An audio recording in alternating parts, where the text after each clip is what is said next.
Assalamualaikum warahmatullahi wabarakatuh. Halo teman-teman semua, perkenalkan, nama saya Fitria Rahmalia.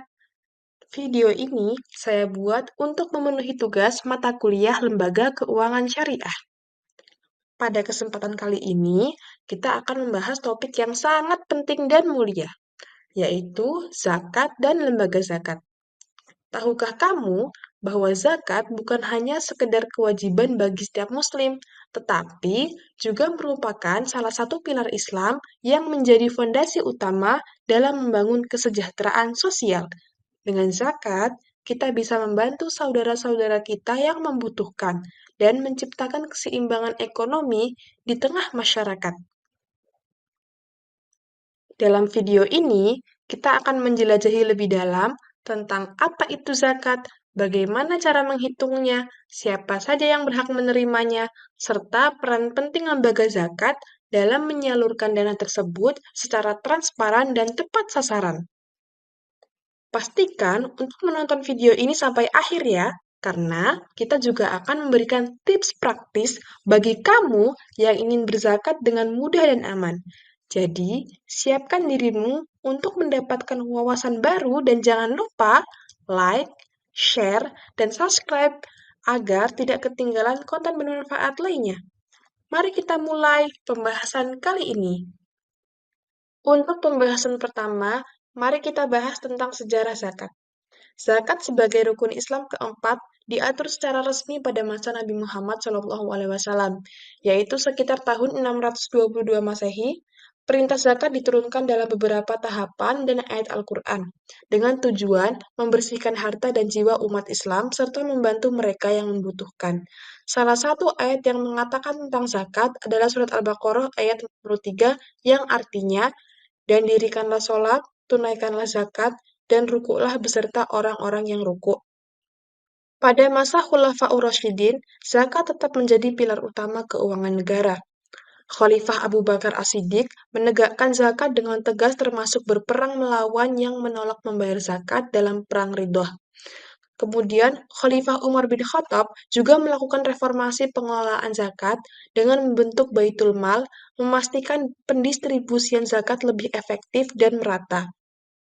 Masa dinasti dan kerajaan Islam selama kekhalifahan dan kerajaan Islam, zakat diatur dan dikumpulkan oleh pemerintah untuk kepentingan umum dan bantuan sosial. Literatur fikih mengembangkan hukum zakat termasuk jenis harta yang wajib dizakati dan tata cara penyalurannya. Pada era modern, pengelolaan zakat mengalami banyak perkembangan. Banyak negara dengan mayoritas penduduk Muslim seperti Indonesia, Malaysia, dan Arab Saudi telah membentuk badan khusus untuk mengelola zakat secara profesional dan transparan. Untuk materi selanjutnya, kita akan membahas tentang definisi zakat. Zakat menurut bahasa adalah menumbuhkan, menyucikan, atau memberikan berkah. Sementara zakat menurut istilah adalah sesuatu yang hukumnya wajib diberikan dari sekumpulan harta benda tertentu menurut sifat dan ukuran tertentu kepada golongan yang berhak menerimanya. Hukum mengeluarkan zakat adalah fardu ain. Di dalam Al-Quran, Allah telah menyebutkan zakat dan sholat sebanyak 82 ayat. Dari sini dapat disimpulkan bahwa setelah sholat, zakat merupakan rukun Islam terpenting. Sebagaimana yang telah dijelaskan dalam surat Al-Baqarah ayat 110 yang berbunyi, A'udzubillahi minasyaitonirrajim, Bismillahirrahmanirrahim, wa aqimus sholata wa atus zakah, wa ma tuqaddimu li anfusikum min khairin tajiduhu indallah, innallaha bima ta'maluna basir. Yang artinya, dan laksanakanlah sholat dan tunaikanlah zakat. Dan segala kebaikan yang kamu kerjakan untuk dirimu, kamu akan mendapatkannya, pahala di sisi Allah. Sungguh Allah Maha melihat apa yang kamu kerjakan. Menurut jenisnya, zakat dibagi menjadi dua. Yang pertama adalah zakat fitrah, yang kedua adalah zakat mal. Zakat fitrah bertujuan untuk menyucikan diri dari ucapan kotor dan perbuatan-perbuatan yang dapat merusak nilai puasa. Serta bertujuan untuk memberi makan fakir miskin agar kebutuhan mereka tercukupi pada hari raya. Sedangkan tujuan zakat mal adalah untuk membersihkan harta. Kemudian, pembahasan selanjutnya mengenai syarat-syarat harta yang wajib dikeluarkan zakatnya. Syarat-syaratnya itu ada 6. Yang pertama, harta tersebut harus didapat dengan cara yang baik dan halal. Yang kedua, harta tersebut berkembang dan berpotensi untuk dikembangkan. Contohnya, dengan melalui kegiatan usaha perdagangan dan lain-lain. Yang ketiga, milik penuh. Harta tersebut di bawah kontrol kekuasaan pemiliknya dan tidak tersangkut dengan hak orang lain. Yang keempat, mencapai nisab, mencapai jumlah minimal yang menyebabkan harta terkena kewajiban zakat. Misalnya, nisab zakat emas 85 gram, nisab zakat hewan ternak kambing adalah 40 ekor, dan sebagainya. Yang kelima, sudah mencapai 1 tahun kepemilikan. Sedangkan yang terakhir, sudah terpenuhi kebutuhan pokok dan yang dikeluarkan sebagai zakat adalah kelebihannya. Kemudian, orang yang berhak menerima zakat itu ada 8 asnaf, sebagaimana firman Allah dalam surat Al-Taubah ayat 60. Dari ayat tersebut, dapat diketahui dengan jelas bahwa orang yang berhak menerima zakat ada 8 golongan, yaitu yang pertama orang-orang fakir, yang kedua orang-orang miskin, yang ketiga amil zakat, yang keempat orang yang perlu dibujuk hatinya atau mu'alaf qulubuhum, yang kelima orang yang terikat hutang atau gharim, yang keenam ibnu sabil, yang ketujuh memerdekakan budak atau ruqab, yang kedelapan sabilillah. Lalu, untuk pembahasan kita selanjutnya akan berfokus pada lembaga zakat. Definisi lembaga zakat itu sendiri adalah badan yang mengelola dana zakat dari muzaki, baik individu maupun badan usaha, sesuai dengan syariat Islam. Selain zakat, lembaga zakat juga mengelola infak, sedekah, dan dana sosial keagamaan lainnya. Di Indonesia, berdasarkan Undang-Undang Nomor 38 Tahun 99 tentang pengelolaan zakat, terdapat 2 jenis lembaga zakat. Yang pertama, Badan Amil Zakat atau BAS yang merupakan organisasi pengelolaan zakat yang didirikan oleh pemerintah. Badan Amil Zakat terdiri dari masyarakat dan pemerintah. Badan Amil Zakat bertugas mengumpulkan, mendistribusikan, dan mendayagunakan zakat sesuai dengan ketentuan agama Islam. Yang kedua yaitu Lembaga Amil Zakat atau LAZ, merupakan lembaga pengelolaan zakat yang didirikan oleh masyarakat dan disahkan oleh pemerintah. Lembaga Amil Zakat bertugas melakukan pengumpulan, pendistribusian, dan pendayagunaan zakat sesuai dengan syariat Islam.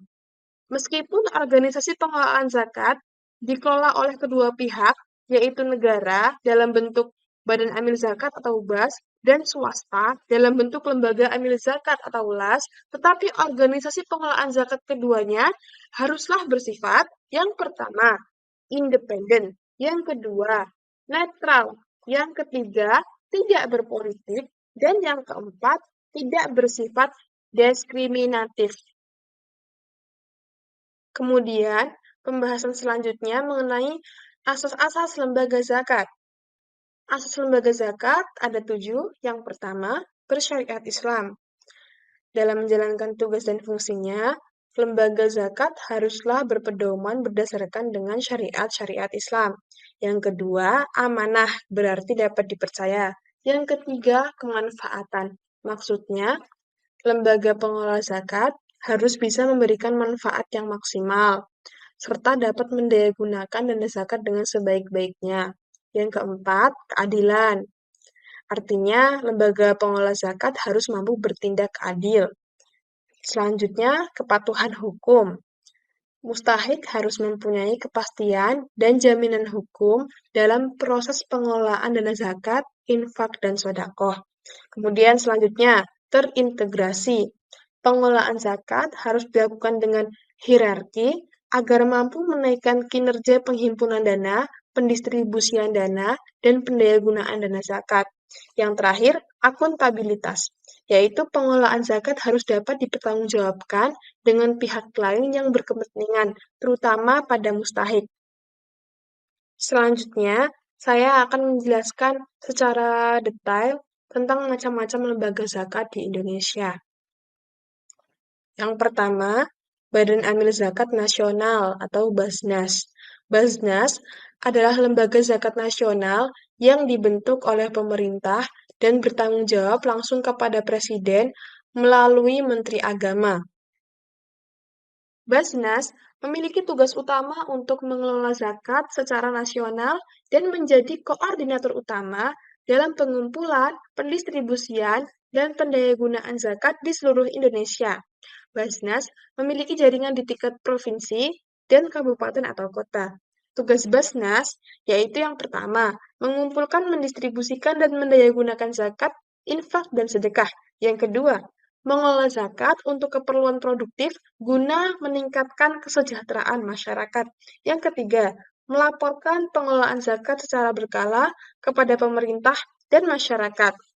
Selanjutnya, susunan organisasi Badan Amil Zakat adalah sebagai berikut. Yang pertama, Badan Amil Zakat terdiri atas Dewan Pertimbangan, Komisi Pengawas, dan Badan Pelaksana. Yang kedua, Dewan Pertimbangan sebagaimana dimaksud pada ayat 1 meliputi unsur ketua, sekretaris, dan anggota. Yang ketiga, Komisi Pengawas sebagaimana dimaksud ayat 1 meliputi unsur ketua, sekretaris, dan anggota.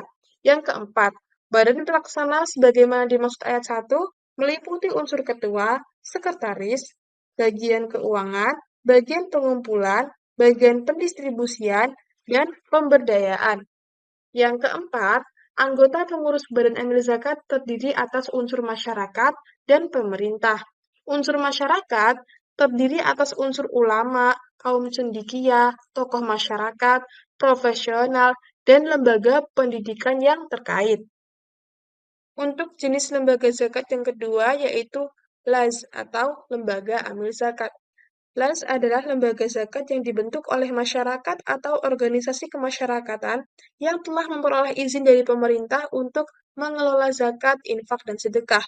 LAS harus terdaftar dan mendapat izin dari Basnas untuk beroperasi. LAS bisa bersifat nasional, provinsi, atau kabupaten atau kota. Contoh LAS diantaranya yaitu Dompet Duhafa, Rumah Zakat, Yayasan Dana Sosial Al-Falah, dan lain sebagainya. Tugas LAS diantaranya mengumpulkan, mendistribusikan, dan mendayagunakan zakat, infak, dan sedekah. Yang kedua, melaksanakan program-program pemberdayaan ekonomi umat.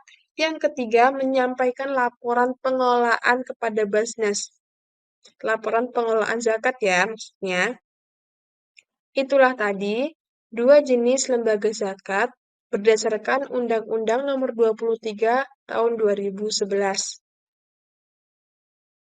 Dalam Undang-Undang Nomor 23 Tahun 2011, Pasal 1 Ayat 1, juga menjelaskan tentang pengelolaan zakat, yang dimana yang dimaksud dengan pengelolaan zakat adalah kegiatan perencanaan, pelaksanaan, dan pengkoordinasian dalam pengumpulan, pendistribusian, dan pendayagunaan zakat. Pengelolaan zakat melalui lembaga zakat akan bisa menjadikan zakat sebagai sumber dana yang cukup potensial untuk menunjang pembiayaan pembangunan, terutama pembangunan ekonomi dan agama, guna meningkatkan kesejahteraan masyarakat jasmani dan rohaninya. Untuk pembahasan terakhir, kita akan membahas tentang hikmah zakat. Hikmah zakatnya ada dua, yaitu bagi orang yang mengeluarkan dan bagi orang yang menerima. Bagi orang yang mengeluarkan, hikmahnya ada 4. Yang pertama, tanda syukur atas nikmat kekayaan yang diberikan oleh Allah. Yang kedua, memberikan dan menyucikan diri dan harta yang dimilikinya, kemudian mengikis sifat kikir dan akhlak tercela, serta mendidik diri agar bisa bersifat pemurah dan berakhlak mulia.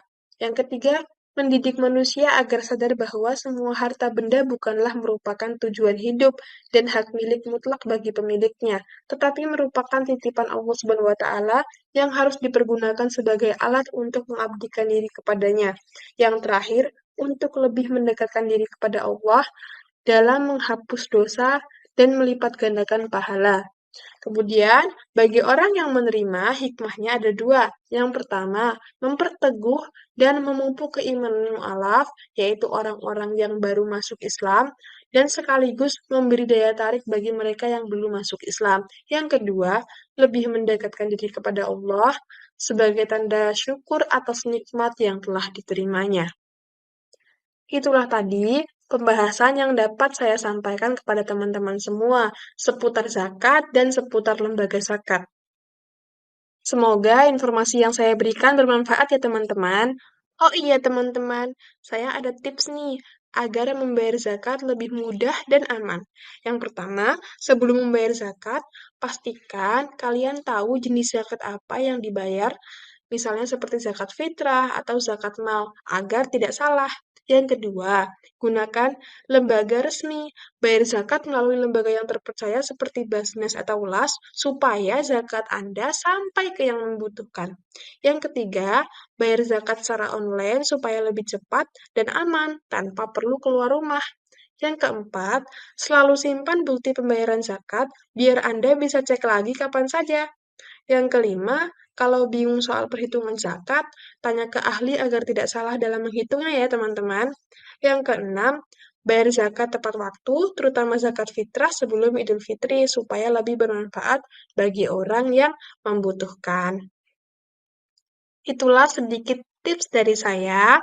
Eh, Semoga informasi yang saya berikan hari ini keseluruhannya bermanfaat ya teman-teman. Sampai jumpa di video saya selanjutnya. Bye-bye. Saya akhiri. Wassalamualaikum warahmatullahi wabarakatuh.